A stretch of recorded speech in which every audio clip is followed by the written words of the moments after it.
United Nations Secretary General Antonio Guterres has expressed profound sadness over the devastating floods in northern Pakistan, which have claimed more than 400 lives and displaced millions, according to the Associated Press of Pakistan. In a statement issued by his spokesperson, the UN chief commended Pakistani authorities for relocating more than 1 million people in Punjab to safer areas. He extended his condolences to the families of victims. The United Nations and its partners are working closely with the government in Pakistan to rapidly assess the humanitarian impact, identify needs, and bridge gaps in the response. To bolster relief efforts, UN Emergency Relief Coordinator Tom Fletcher has released $600,000 from the Regional Humanitarian Pooled Fund. Further discussions with the government are underway to formulate a comprehensive response plan. Guterres reaffirmed the UN's solidarity with Pakistan, stressing the urgent need to support those affected and strengthen resilience against climate-induced disasters. Meanwhile, local authorities continue to grapple with the rising flood waters. In Punjab's Mandi Bahauddin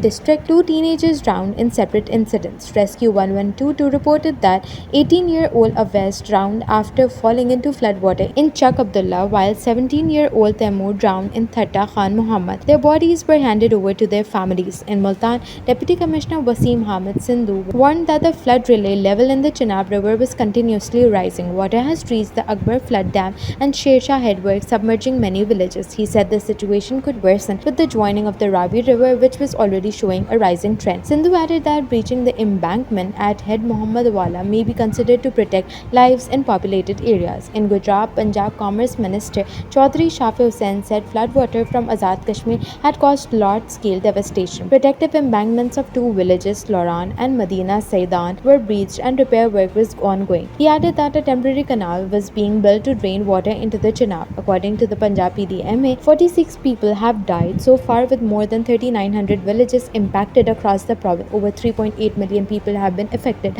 while 1.8 million were safely rescued. Hundreds of relief, medical, and veterinary camps have been set up. Authorities are considering breaching the Chenab River bank to save Multan. Pakistan also received 3 flood alerts from India in the past 24 hours. The NDMA has issued a high flood warning for 6 districts in Punjab as water levels in the Satluj continue to rise.